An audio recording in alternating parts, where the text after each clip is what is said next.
두 번째 주를 맞이하는데요. 정말 오늘 본문을 준비하면서 여러분 정말 2025년에 여러분의 가정에 하나님의 복이 충만했으면 좋겠습니다. 여러분의 인생 가운데 하나님의 놀라운 역사가 정말 일어나는, 경험하는. 저는 다른 것보다도 기도할 때 여러분 성도님들을 위해서 기도할 때마다 뭘 기도하느냐, 2025년에 하나님 기적을 경험하는 인생 되게 해 주옵소서. 아멘. 하나님을 경험하는 인생 되게 하여 주시옵소서. 아멘. 여러분들이 정말 2025년에는 여러분의 인생 가운데서, 여러분의 삶 가운데서 하나님을 경험하는 그런 인생 됐으면 좋겠습니다. 하나님의 음성을 듣고 하나님의 놀라운 기적을 경험하고 하나님의 은혜를 깨닫는 그런 삶. 우리가 예수 믿는데 여러분, 예수 믿고 살아가면서 하나님의 그런 놀라운 경험, 체험, 그런 은혜 없이 우리가 어떻게 삽니까? 여러분들이 사모하세요. 여러분들이 사모하시면 말씀 듣다가도 하나님의 놀라운 은혜를 깨달을 수 있고요, 예배 드리다가도 하나님의 그런 놀라운 은혜를 깨달을 수 있고, 성경을 읽다가도 그런 은혜를 깨달을 수 있고, 찬송을 부르다가도 그런 은혜를 깨달을 수 있고, 기도하다가도 그런 은혜를 깨달을 수 있는 줄 믿습니다. 여러분들이 정말 그런 놀라우신 하나님의 은혜를 깨달으시기 바랍니다. 우리 주님은요, 한 번이라도 더 그런 은혜를 우리에게 주시고 싶어 합니다. 우리 하나님 아버지는요, 정말 우리가 구하기도 전에 그 모든 것을 우리에게 부어주길 원하십니다. 그분은 사랑이 많으시고, 그분은 전능하시고, 그분은 자비로우시기 때문에 어떻게 하든지 우리에게 그 은혜를 부어주길 원하세요. 그런데 문제는 우리가 그거를 받아 누리지 못한다는 거예요. 오늘 본문에도 한번 보십시오. 예수님께서 얼마나 많은 능력을 행하십니까? 얼마나 많은 기적을 행하십니까? 귀신들을 쫓으시고 심지어 죽은 자를 살리시는 놀라운 하나님의 능력이, 역사가 고향 갈릴리 나사렛에서는 하실 수가 없어서 행하지 않으셨다라고. 오늘 5절 말씀에 보니까 거기서는 아무 권능도 행하실 수 없어 다만 소수의 병인에게 안수하여 고치실 뿐이었다.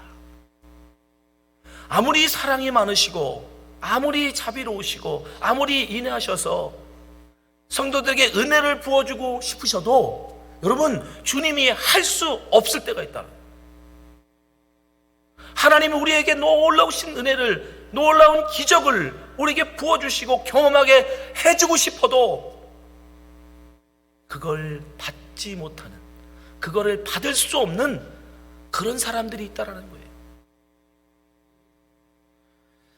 갈릴리 나사렛 사람들이 어떠했길래 예수님이, 그 능력의 예수님이 능력을 행치 않으셨을까? 그 사랑의 예수님이 그들에게 그 은혜를 베풀지 않았을까? 우리가 이것을 잘 안다면, 우리가 2025년에 이러한 우리의 모습들이 있다면 이것을 우리가 제거할 때 우리는 하나님의 놀라운 은혜를 경험할 줄 믿습니다. 예수님께서는 그럼 왜 갈릴리 나사렛에서 하나님의 능력을 행치 않으셨을까?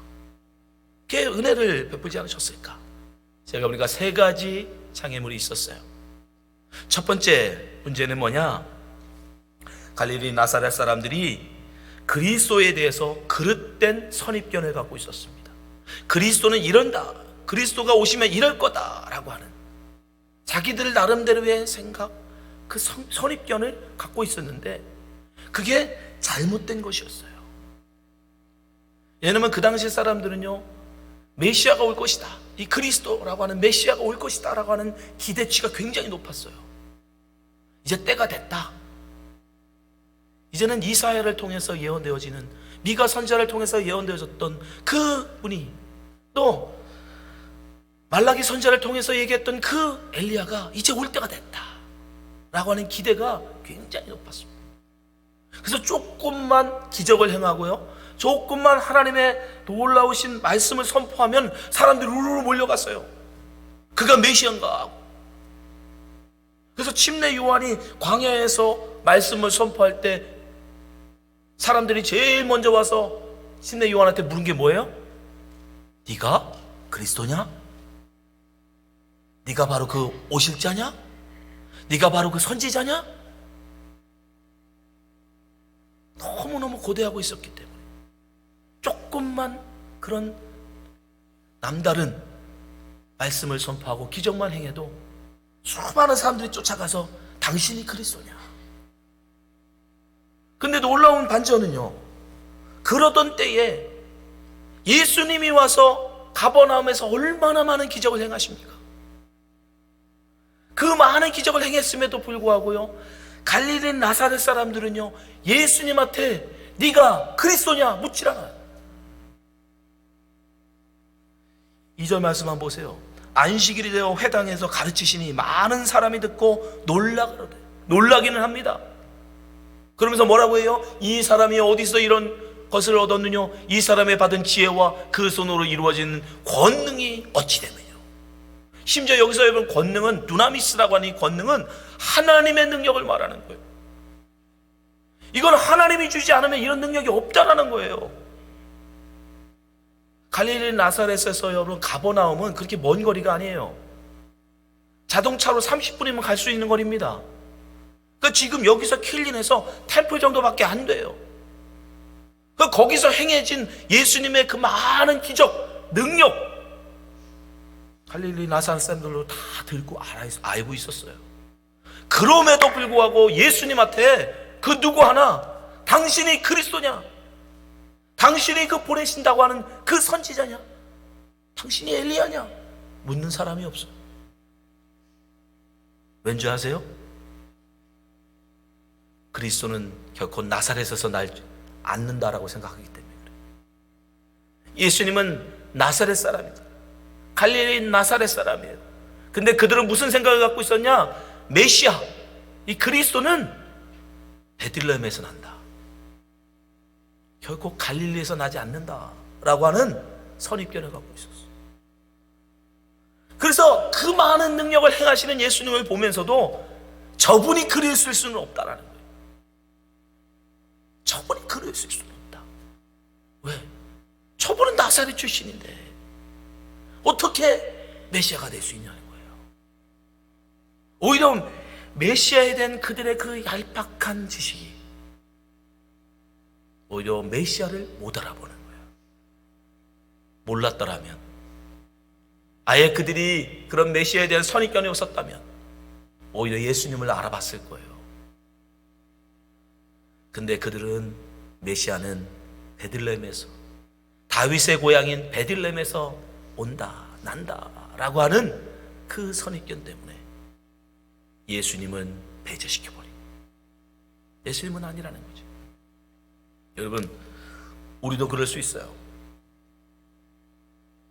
예수님에 대한 그릇된 선입견, 메시아에 대한 그릇된 선입견, 더 구체적으로는 성경에 대한 그릇된 여러분의 이해, 성경을 읽으면서도, 성경을 배우면서도, 성경에 대해서 알아가면서도 여러분들이 잘못된 그리스도인을 여러분이 가질 수 있어요. 제가 어린 시절에, 그때는 영화 보는 게 그렇게 쉽지 않아 가지고요, 성화도 교회에서 단체로 가서 봤어요. YMCA 회관에서 나사렛 예수라고 하는 성화를 보여준다고 그래서 교회 학생회 여럿이서 같이 보러 갔습니다. 제가 앉은 앞줄, 바로 앞줄에 좀 나이 드신, 요즘 말로 하면 권사님 같은 분이, 이제 막 교회로 온 것 같은 새신자, 젊은 여자 성도들하고 앞에 앉아서 그 영화를 보고 계셨어요. 근데 예수님께서 십자가에, 골고다 언덕 십자가에서 못 박히는 장면을 보는 그 중에 두 분이 속닥속닥 얘기를 하시더라고요. 새로 오신 새신자분이 뭐라고 이 권사님한테 묻냐면, 권사님, 왜 십자가가 3개예요? 갈릴리 여러분, 그 골고다 언덕에 십자가 몇 개 있었죠? 긴장하지 마시고 또 물어보는 거 걱정하지 마. 몇 개 있었습니까? 3개 섰잖아요. 3개 섰고 그 장면이 딱 나왔어요.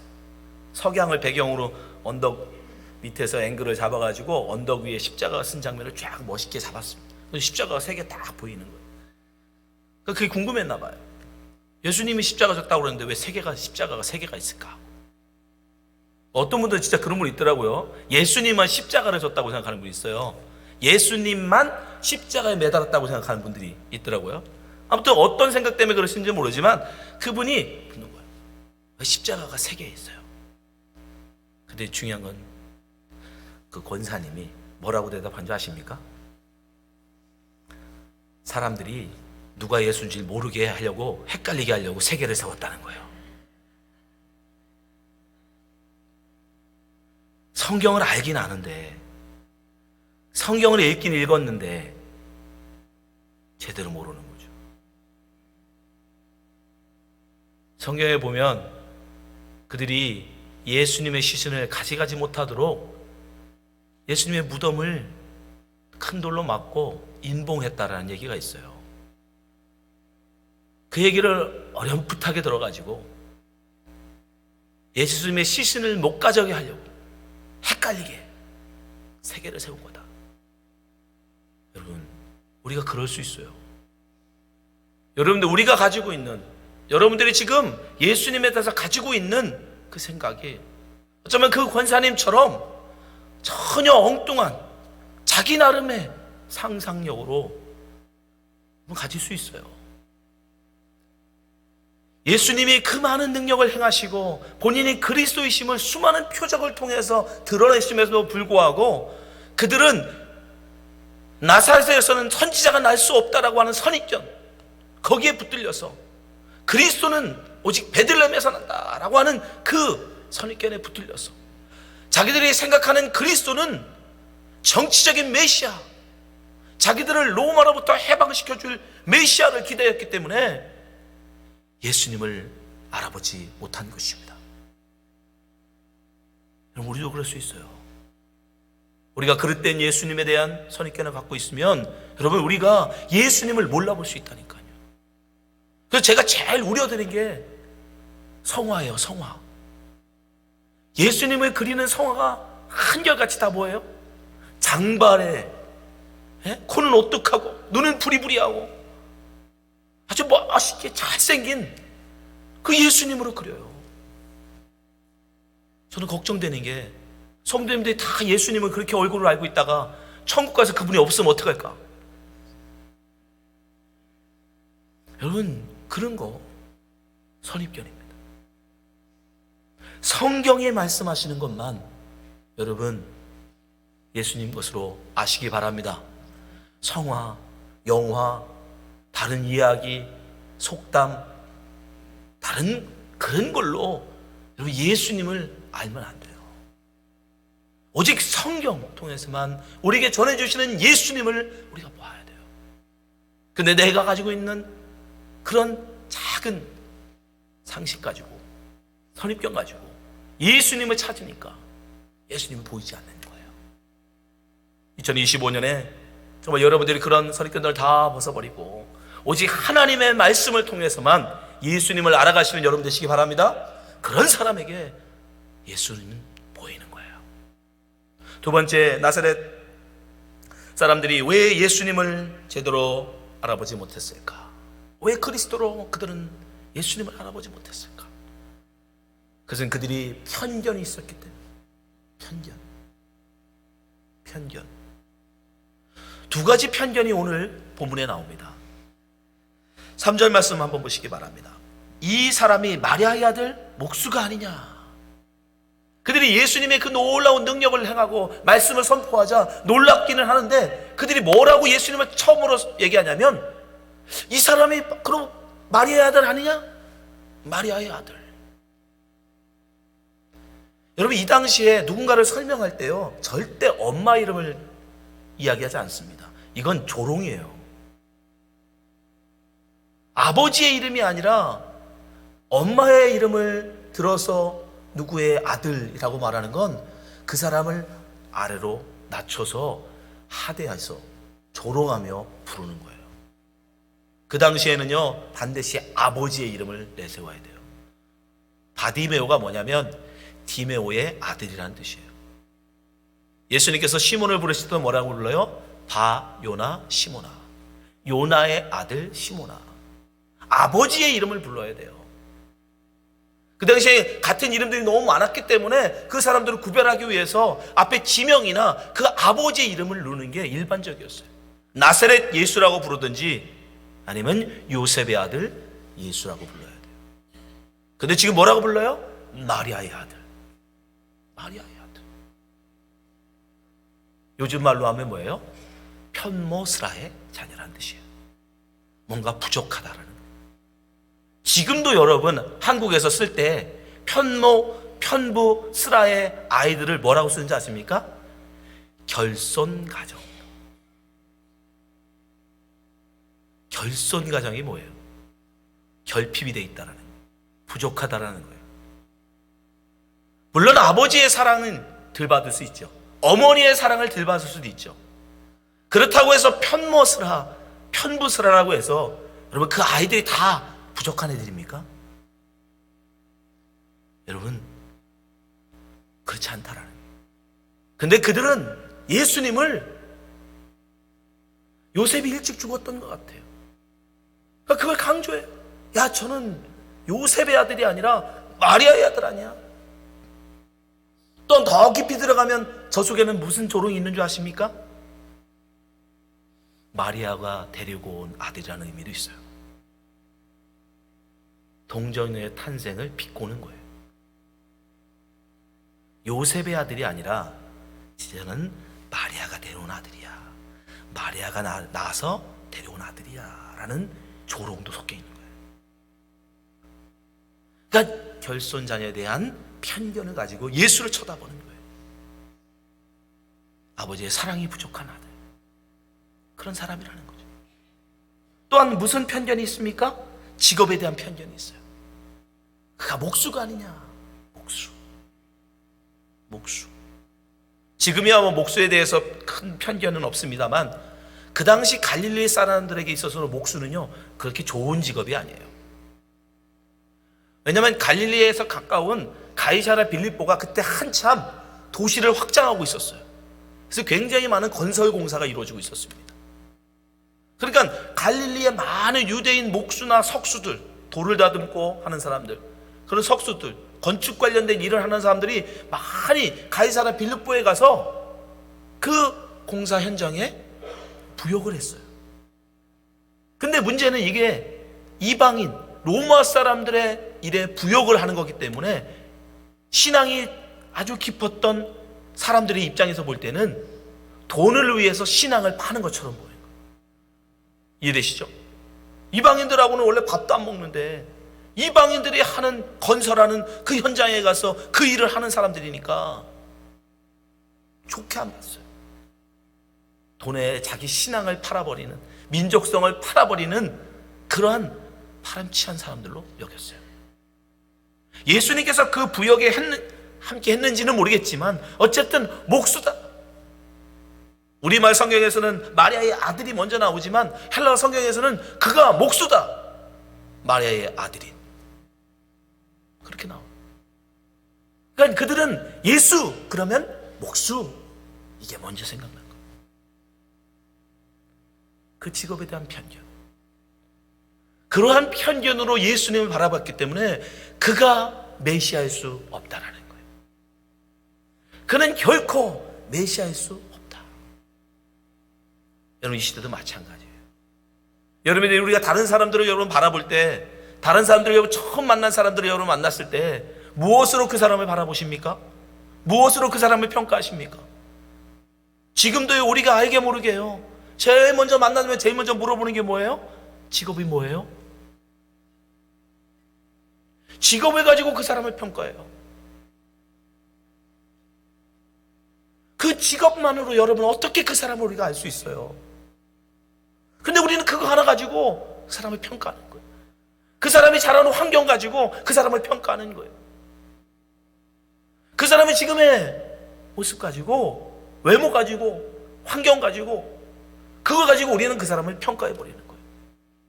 여러분 그렇게 편견의 잣대로 사람들을 대하면 결코 하나님의 은혜를 우리는 경험할 수가 없어요. 나사렛 사람들을 보세요.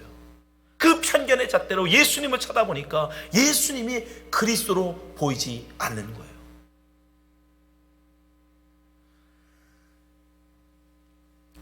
직업의 편견 가지고 얘기한다면 여러분 바울은 어떻습니까?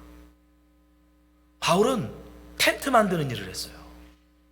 텐트를 만들 때 뭘로 만드냐면 가죽으로 만들었어요.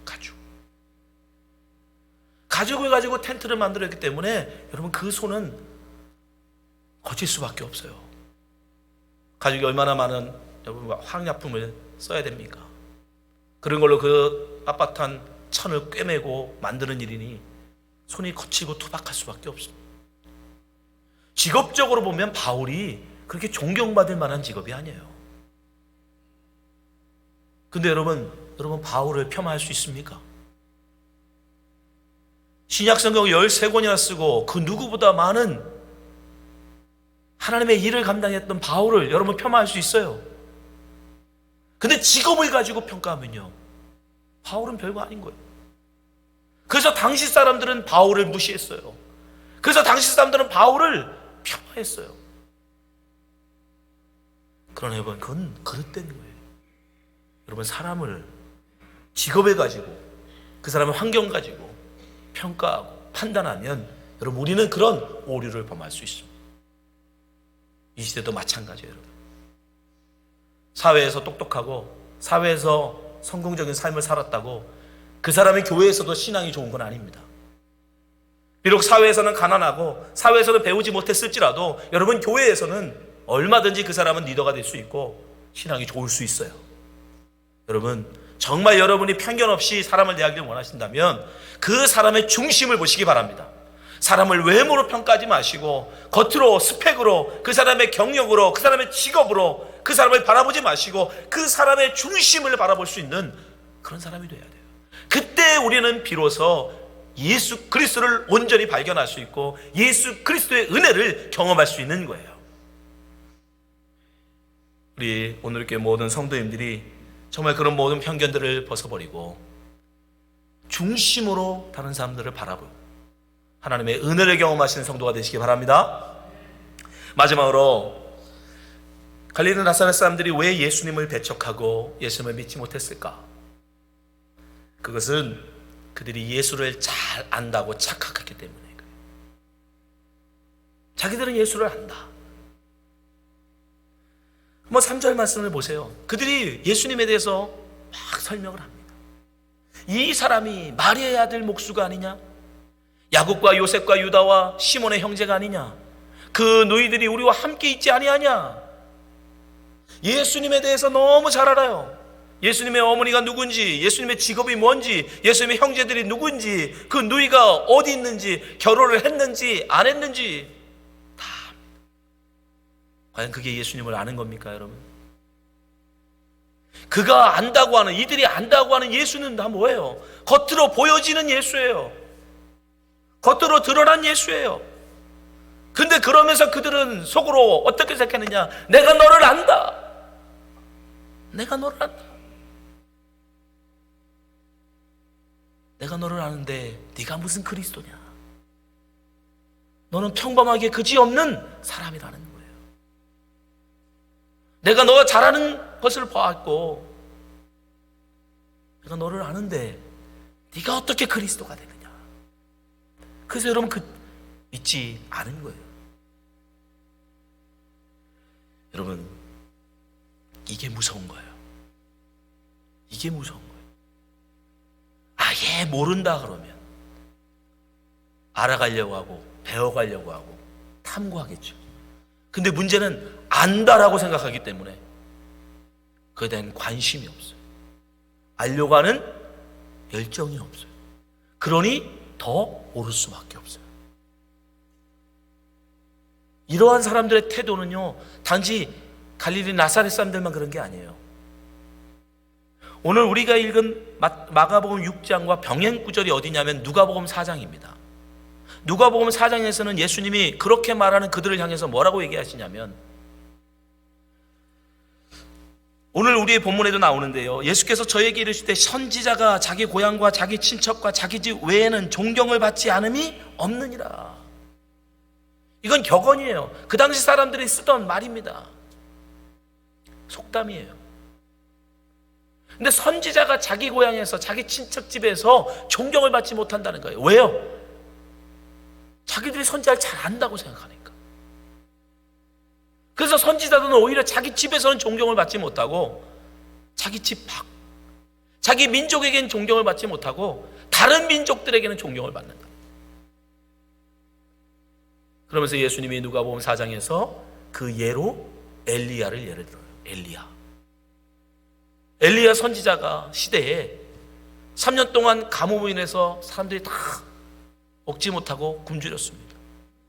근데 엘리야로 인하여 놀라운 기적을 경험한 과부는 사렙다 과부밖에 없어요. 저 이방 땅의 사렙다 과부는 엘리야를 하나님의 선지자로 알아보고 마지막 떡을 달라고 하는 그 선지자에게 기꺼이 자기의 마지막 떡을 대접함으로 그 밀가루가 담이 없고 기름이 담이 없이 하나님의 풍요를 경험해요. 근데 분명 남유다에도 굉장히 많은 과부들이 있었을 텐데 그 중에 누구도 엘리야에게 그걸 구한 사람이 없어요. 왜? 자기들은 안다는 거죠. 얼마든지 자기가 엘리야에게 가고자 하면 갈 수 있는 이웃에 살면서도 나는 그를 안다. 그는 그럴 능력이 없다 생각합니다. 나만은 어떻습니까? 나만도 마찬가지죠. 이스라엘 땅에 얼마나 많은 문둥병자들이 있었겠어요. 근데 그 중에 그 누구도 엘리야한테 와서 내 병을 고쳐주세요 하는 사람이 아무도 없었어요. 오직 나아만만이, 저 아람 이방 땅 나아만 사람만이 와서 나의 문둥병을 고쳐주세요.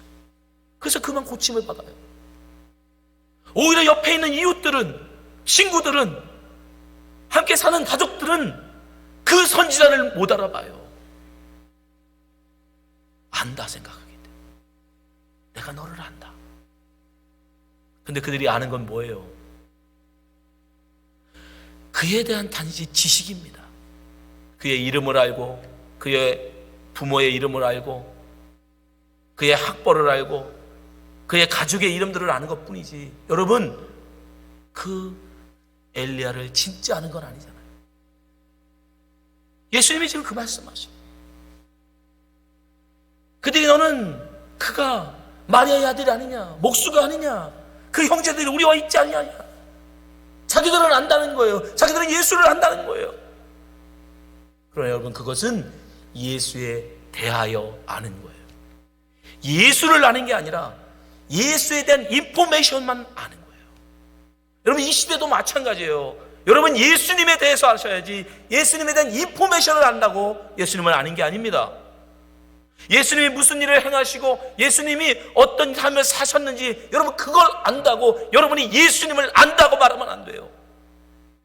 그걸 예수님을 안다고 생각하는 순간 여러분도 똑같이 예수님을 그리스도로 영접하지 못합니다. 예수님은 오직 경험하여 아는 것이에요. 예수님을 동행하는 자.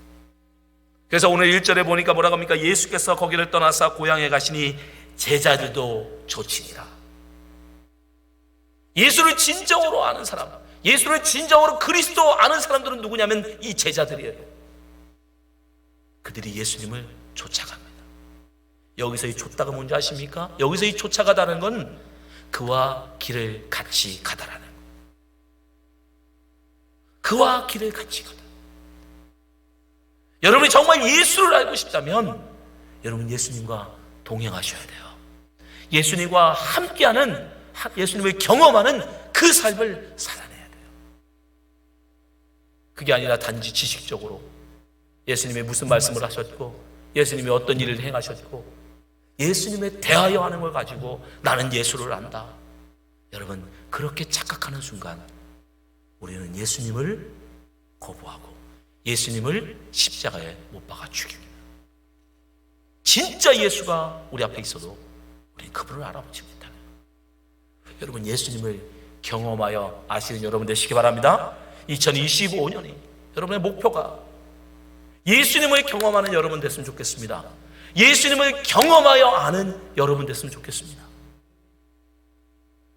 우리가 개혁교회에서는요, 예수님을 경험할 수 있는, 하나님의 은혜를 경험할 수 있는 방법은 딱 3가지밖에 없다고 말씀드렸어요. 그게 뭡니까? 하나님의 말씀, 기도, 성례.